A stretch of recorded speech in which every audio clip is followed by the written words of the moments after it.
Hey, welcome to the Diabetes Remission Roadmap podcast with the two renegade pharmacists, Brian Bisher and Corey Jenks. You are listening to this because you are a person with type 2 diabetes who is committed and driven to breaking free from this diagnosis and creating a real, meaningful change in your health and life. In these episodes, we're here to help you ditch the scripts with doses of unconventional wisdom on topics such as fitness, nutrition, medication, mindset, and more.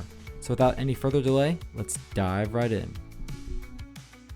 Welcome back to another edition of the Diabetes Remission Roadmap podcast. Brian, have you been sharing it? Have you been sharing this thing? Because I think you have been. These numbers are just blowing our minds, and the stories we hear are warming our hearts. Yeah, I've not been really sharing it as much as you, so thank you for doing that. But it must be our listeners, Corey, who are just sharing the love and the joy of diabetes remission. Wow. The good news. Really appreciate your honesty there. I thought you were going to play along and be like, yeah, I've been sharing it like crazy. That's probably why it's going up. But no, you just squashed my setup there. That's okay. I posted on Facebook, but let's be honest, no one really sees it on Facebook because the algorithm just shuts it down. Any kind of external link just gets pushed to the side. So we don't care, because the greatest compliment any listener can give us is when they say, I loved this episode and I shared it with a friend and they loved it too. So keep sharing it. Now, we're going to hop right into it, because when we think of type 2 diabetes, we often think, oh, I got a problem with my blood sugar. But I'm here to scroll stop you and blow your mind and say, we don't think that diabetes is a blood sugar problem. What? You better keep listening in 3, 2, because we think it's a muscle problem. So, see, I didn't make him wait that long, Brian. I was you didn't. fine there. That was a nice trick. So... Trick. No, it's not a trick. It's called a tease. Trick makes it sound bad, tease. Brian. Come on. All right. Here's the reality, that 70 to 80% of our glucose disposal happens in our skeletal muscle. So when we talk about insulin resistance, the insulin is what takes our sugar out of the blood and puts it into our cells, our muscles. It's really a big time way to think of it as a muscle uptake problem. And so what we're going to be going through this episode are 4 reasons why diabetes is a muscle problem and not just a blood sugar problem. And like we were saying, like, the dysfunction really starts in the muscle. And so when we measure blood sugar, it's more of a symptom, right, Brian? Yeah, high blood sugar is a symptom. And I wanted to just define disposal because that might not be a term that people really completely understand. So obviously we take in carbohydrates, our body then turns that into glucose in our bloodstream, and that's how it's just floating around. So, but our body only likes a certain amount of glucose to be in the bloodstream at a certain time. So disposal means like getting rid of it in terms of, so it's not doing damage to all your organs, right, Corey? So is that like an adequate way of saying it? I think so. Our body likes what's called homeostasis. It likes, how much sugar does it like in the blood? The right amount of sugar. That's what it likes. So when you eat and there's any reason that your sugar goes up, well, it's going to try to compensate by getting rid of it in one way or another, whether it's removing it and putting it into our muscle for storage, peeing it out. And there's drugs that help with that too. So yeah, I think you nailed it there. And so when we talk about reason 1 why diabetes is not a blood sugar problem, but a muscle problem, is that muscle is the primary glucose sink. And essentially the majority of our glucose disposal, or where it goes out of our blood, is our skeletal muscle. So if our muscle isn't working, well, the sugar's got nowhere to go, Brian. Yeah, and it's stored somewhere as glycogen. So if it's not immediately used by your muscle, which we'll get to that in a second, how your muscle just can use it without even insulin, that's pretty cool. Nice but tease, it can be, by the way. Stored as glycogen. And that's why I tell this, Corey, when people start working out, that you might notice an increase in weight, and that's because you're transforming the way your muscle health is, and you're then going to have a greater capacity, greater ability to store glucose in the form of glycogen, which then holds on to more water, and there you get an increase in weight because of that process. And also your liver stores glycogen as well. Yeah, we can't have our liver do curls to make it get bigger. So No. we don't want our liver to be bigger. And that weight loss stall things are huge thing that we come across with our clients and the people we take care of. Is you'll see improved sugar before we see lower weight sometimes. And that's more to function, not that you're not making yourself healthier. It's that we have more muscle and more storage capacity and more fluid. And fluid shifts can affect your weight so much that it can really freak people out and bum them out, and make them super excited. So that's all a function of things going better. So a big sort of side tip there is if you are improving your sugar and your weight's not budging, but you're lifting weights, you're getting stronger, but your waist is getting slimmer, you're pointing in the right direction because we're losing that dangerous visceral fat. So, Yeah. and really insulin resistance is insulin cannot push sugar into any more cells because the cells are all full, which means you've run out of muscle cells to store the sugar as glycogen. So when we talk about insulin resistance, a lot of it does occur at the muscle. And so Yeah. you could be eating better, but your A1C, your sugars can still be going up because we're still not able to dispose of all that extra energy. Yeah. And Corey, I heard that insulin resistance typically starts in the muscle, Hmm. right? So it's you get a little buildup of fat inside your muscle. And this happens not just in people that are diagnosed with type 2 diabetes, but it can happen in younger individuals when they just stop moving for a certain period of time. There are studies that show those individuals then develop insulin resistance in the muscle, Hmm. and they can make it seem like they have like prediabetes. Um, Help me out here. Have you seen this study? Because I'm not. I've seen something similar, yes, where it's simple lack of movement can cause the appearance of worsen of prediabetes, worsen sugar. But you know what, Brian? Let's just roll to reason number two, okay? Because Okay. you've teased it All right. enough. You've teased it, and you have teed it up. Reason two is GLUT4 is the gatekeeper, and so GLUT4 is it's a it's a transfer mechanism that lets glucose into muscle. And what's cool is that when we talk about getting sugar out of our blood into storage, we talk about we need insulin. It's the key that unlocks the door. Well, GLUT4, it's like a SWAT team member. It just kicks the door in. It is insulin independent. So if you're struggling with insulin resistance, building muscle, activating muscle will help sugar get out of the blood and be stored in the muscle, which is really cool. And Yeah. so, of course, like with insulin dependence, which is often impaired in type 2 diabetes, you have to have insulin to get it there. But that muscle contraction even works with insulin resistance. So, this is if you're listening and you want to head back and get a really nice review of this, episode 34 or Muscle Masterclass for type 2 reversal with Dr. Ben DiCicchio, we go deep into the GLUT4 transporter. But all this to say, Ryan, is building and contracting muscle important? I would say yes, Corey. Thank you for letting me speak and just chime in. But yeah, that's why going for a walk after a meal Mhm. can just be so beneficial because you're activating some of your biggest muscles, your glutes, your quads, your hamstrings, and they're just like, give me that sugar. I'll take it. Mhm. Yeah. So we have to have that muscle to do the work to get the sugar out of the blood. So, which leads us to reason number three. Modern life shrinks muscle capacity. Now, what do many of us do for jobs throughout the day, Brian? Is it working outside, moving heavy things? No, sitting at desks, Hmm. um, scrolling on our phones, maybe going for a walk.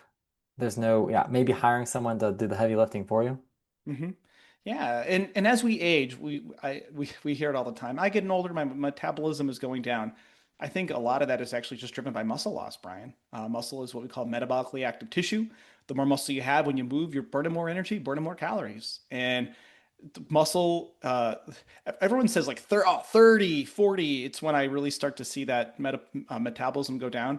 I mean, muscle starts to decline around 45, is sort of Yeah. like the peak, and neither of us have hit that yet. So we're trying to build as much before we hit that decline. Doesn't mean you stop trying, folks. You can still build and be strong, but our modern life is designed to sort of shrink our muscle capacity, which, as we talked about, if we're trying to put sugar into our muscle to store it, and there's less muscle to store it there, where can that sugar go, Brian? Um, just floating around, Yeah, just yeah, or stored as fat. Is that what you're yeah. trying to say? Well, no, I'm saying it stays in the Oh, bloodstream. Yeah, yeah, so it's gonna stay in the bloodstream, cause damage. But yes, we can store it as body fat. But essentially, when you run out of storage, fat storage, I mean, we store it in muscle. We can convert it to fat storage. But then you run out of fat to store it even, and then you have high blood sugar. yeah. So, I feel like you're um, quizzing me here, Corey. Is that part of your goal is to quiz me? you were late getting on our recording, so I too feel like I want to make you suffer just a little bit, but not too bad. You're doing great, Brian. So I well Like I ask me like these layup questions. They're like, is that right, Brian? I'm like, well, yeah. yeah, Do I'm I trying want to to drive say? home yeah, I want it to be layup questions so you can drive home the point. Because we want folks to make it we want everyone listening to make it really clear. So Gotcha. Okay. and this could feel like, if you I don't know if you had anyone you've taken care of before, Brian, who they have type 2 diabetes, they're on a medicine or two, their sugar's good, and then all of a sudden it's bad. And they say, I haven't changed anything. I'm eating the same things, I'm moving the same amount. Well, maybe over time, what's happening is that whatever medicines they're using to dispose of that sugar are working, and they have so much muscle that they use. And as they age, that muscle goes away. And so those medicines can't work as effectively because they're essentially losing muscle, losing storage capacity. So even though to them nothing has changed, in reality, under the hood, that muscle has atrophied. And now you have a smaller ability to store it. Yeah, this happened to a lot of people in the hospital. They would be sedentary. That's another ironic part about hospitalization is like you lose so much muscle mass in the hospital. Mhm. Uh, I know that it's sometimes it's inevitable, like if you have a really bad sickness. And that's one thing, like muscle is very protective of sickness. So another reason, little side, I'm going to call it a 3.5, but it is very protective of from illness. And so, yeah, if you're not using it, if you're not doing something to actively try to maintain it and preserve it, you are going to lose it, and it's inevitable. You are going to lose it, but you can just slow down that loss of muscle. Yeah, slow the decline, maintain as much functionality as you can. And if Yeah. you think you are too old to get strong, my dad on his 70th birthday, a year after having a heart bypass, did a pull up for every decade of life plus one for good luck. So he did 8 pull ups at 70 years old. Uh, Take that, father time. So Yeah. so yeah, you And look like you're about to if say you something. can't add more, you can always change and improve the strength of the muscle you have. So you may not add, but you can change and improve it. Quick pause for a second. Because if you're listening to this and thinking, okay, but how does this actually apply to me? We want you to know you don't have to figure that out alone. If you're on diabetes medications, your A1C is high, or even if it's in range, and you still don't feel good about where things are headed, we offer a free diabetes medication exit strategy call. We'll help you understand what's driving your blood sugar, what's realistic for reducing or stopping medications, and whether a real exit strategy makes sense for you. You can book it anytime. Link in the show notes. All right, let's get back to it. So you mentioned that muscles there is sort of a buffer for life. You need to have it in case something happens. And that actually leads us into reason number four is muscle is metabolic insurance. So I would say muscle Ooh. is it's like life insurance, Brian. Ooh, Yeah. yeah. I totally So forgot that was number four when I said that. So that was yeah, pretty cool. it's really not like 3.5. It really is just kind of like number four, but you got ahead, but that's okay. So the audience loves when I make fun of you. I've talked to several of our listeners and they just say more of this. So that's why I'm doing it, Brian. It's called audience capture, folks. And until you say you want something different, I will keep making Brian uncomfortable. So, but if Fine. it's all fair because he has me do Instagram reels and I feel very uncomfortable doing that. So life evens out. So reason four, muscle is metabolic insurance. So muscle, as we've talked about, buffers our blood sugar swings. So the more muscle you have, the more metabolic flexibility you have. And we were talking to one of our clients, and one of the things they were really lamenting is that they just want to be able to have some bread once in a while, or a sweet, or a beer that isn't Miller Lite, because anything else spikes their sugar. To which I say, you've suffered long enough if you're just drinking Miller Lite. Oh, sorry. I think it's all car. It's all the same. Miller Lite, Bud Light. It's all Coors Light. It's all the same garbage with different labels. I'm sorry. If you're a beer snob, you're with me. I'm not even like a beer snob. It's none of it's good. But the more muscle you have, the more flexibility you have. So there are people who can control their sugar with diet but they don't do any sort of strength training. So if they do eat something with more carbs in it, their sugar will spike more so than if along the way they've been building that muscle. And the goal, Brian, tell me if I'm wrong, for us is in the world of remission is it doesn't mean you have to eat strictly low carb or no carbs or no sugar forever, because life is part of life is celebrating. We want to have a piece of cake, or in the case of my son's birthday, almost an entire cake because he didn't like the cake that we made him. Regardless, zucchini cake. What 7-year-old wants zucchini Well, cake? yeah, I'll tell but you that's what. on you. I'll tell you that. That That's on yeah, you. he tried it once before and liked it. Uh, So so did my son. He liked meatloaf and he didn't like it last night. yeah, So I know.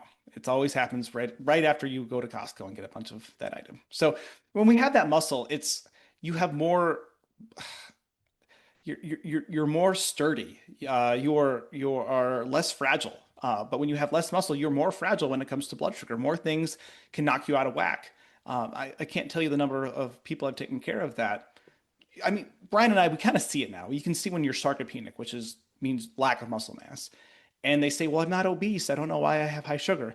Because they literally have no muscle. There's nowhere for their sugar to go. But the more muscle you have, you have more flexibility. You can sneak in a piece of zucchini cake or actual, it was very good, but actual good cake. You can sneak in some bread. You can have some of those carby foods and not see giant swings in sugar. Because it's having a great life and health isn't just about restricting things. You got to have the capacity to enjoy and go outside the line sometimes. Yeah, muscle gives you capacity. Muscle Hmm. is medicine, and Yeah. it is life. It's what's going to help you live longer, and not just live longer, but live a more active life. So if you're not doing something actively right now to strengthen your muscle, yeah, that's maybe this is a cue that you should be. Yeah. And this is why strength matters. A lot of I mean, the hot class of medicines are the GLP-1 agonists, and they certainly can help with weight loss. And people will hyper focus on the number on the scale. But if that number on the scale means you've lost 20 pounds of muscle of your 25 pounds of weight loss, as an example, your your capacity for sugar management is worse, almost, you could argue. And so it's not just about weight loss, it's about body composition. So, I mean, the right foods still matter, right, Brian? We just can't go off on a crazy energy binge. Um, For sure. Yeah. as you take your medicines and try to get off them, like they can help, certainly matter. But the thing that your doctor, I can almost guarantee, Brian, and this is your one of your favorite points, is like, how often has your doctor talked to you about your muscle? Yeah. They're not asking what gym you belong to, Corey, as far as I'm concerned. They're No, it's probably always asking, wait, what pharmacy can we send this prescription to? that's the Brian But line. again, They don't ask what gym, they ask what pharmacy. I love it. yeah. Well, I always I don't want to like knock any doctors down because I know that they're doing the best within Mhm. the confines of the system that which they are Yeah, operating. And so, yeah, it's just Epic or whatever system they're using does not have a gym. Although it probably should, honestly. It should be like, yeah, hey, what gym do you belong to? yeah. Or how are you working out? Let's take that. Mhm. Let's take in that information. And Yeah, so, yeah. yeah. Anyways, you're nodding like you want to just move on with this conversation. No, I'm nodding because I'm in agreement. It's Oh, funny okay. because like I mean, we can say it again and again, but muscle we've got to build, preserve it, use it regularly. That's going to help with blood sugar management. And it's kind of funny because the standard care has always been like 150 minutes a week of physical activity. And I was actually talking to one of our listeners who had a question for us, and they were joking about how they had heard us say like 150 minutes a week, and he said that's just what my doctor said, but they didn't say what to do or how to do it, uh, and emphasizing the muscle building. And we're we're a skipped CD, we're a broken record, we're a looped MP3, whatever you want to call it, but we're gonna keep saying it until you start doing it, and it because it works, Brian, it works. Yeah. Should we give out the steady strengthening workout? If people Yeah, want to, if if you're you just listening. want to send a message. Yeah, Yeah. Brian, what's the best way for folks? Because we've talked all about how to get stronger, but how if you would like our guide on steady strengthening, Brian, what's the best way for our listeners to Email. get that? Yeah. Yeah. Check Okay, out the email. yeah, and that email is in our show description, and we'll send you the workout. We're here to help.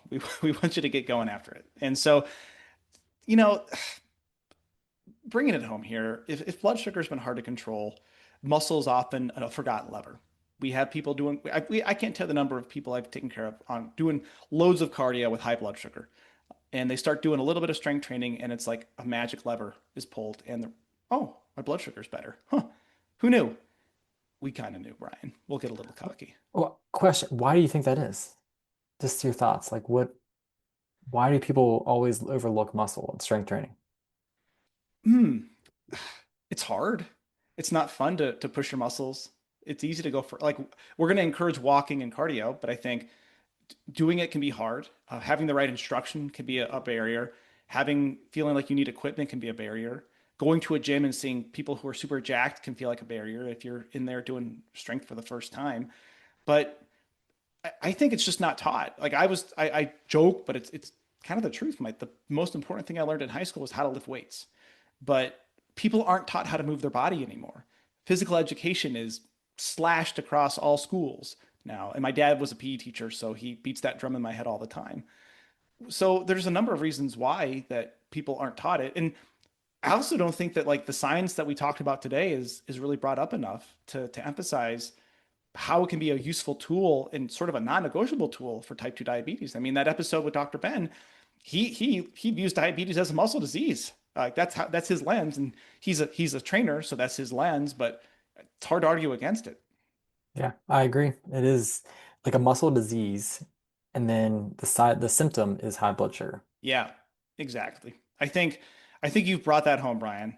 So if you listen to this and this helped kind of reframe how diabetes looks for you, please share it with someone who's also frustrated with their numbers. Share it with someone who you think would benefit from this, who needs to lift some weights. And don't say that you're looking puny, you need to lift weights. That's probably not going to get them get them going. Do it with love, and because everyone's doing the best they can with the info they got, and we're here to provide a little bit more information for folks. So, Yeah. Brian, any last takeaways before we let people get out of here? No, that's it. All right. So remember to email us and ask for our steady strengthening plan. We'll send it to you. And if you have any questions, we have upcoming Rapid Fire Friday. So as always, we love to hear your wins, your questions, and share it with someone who needs to hear it. So until the next time, we'll see you on the Diabetes Remission Roadmap podcast. If this episode gave you clarity or hope, share it with one friend who's been stuck in the diabetes trap. That's how this mission grows. One person, one family, one story at a time. And if you haven't yet, leaving a quick review helps more people find the show and realize they're not stuck with meds forever. It takes less than a minute and it means the world to us. Thanks for being here, and thanks for being part of this movement toward freedom. Thanks for listening to the Diabetes Remission Roadmap. The ideas discussed here are for general informational purposes only and do not constitute medical or nutritional advice. We are pharmacists, but we're not your personal healthcare providers. Always consult your own physician or qualified clinician before changing medications, exercise routines, or nutrition plans. Results vary, and what works for one person may not work for another.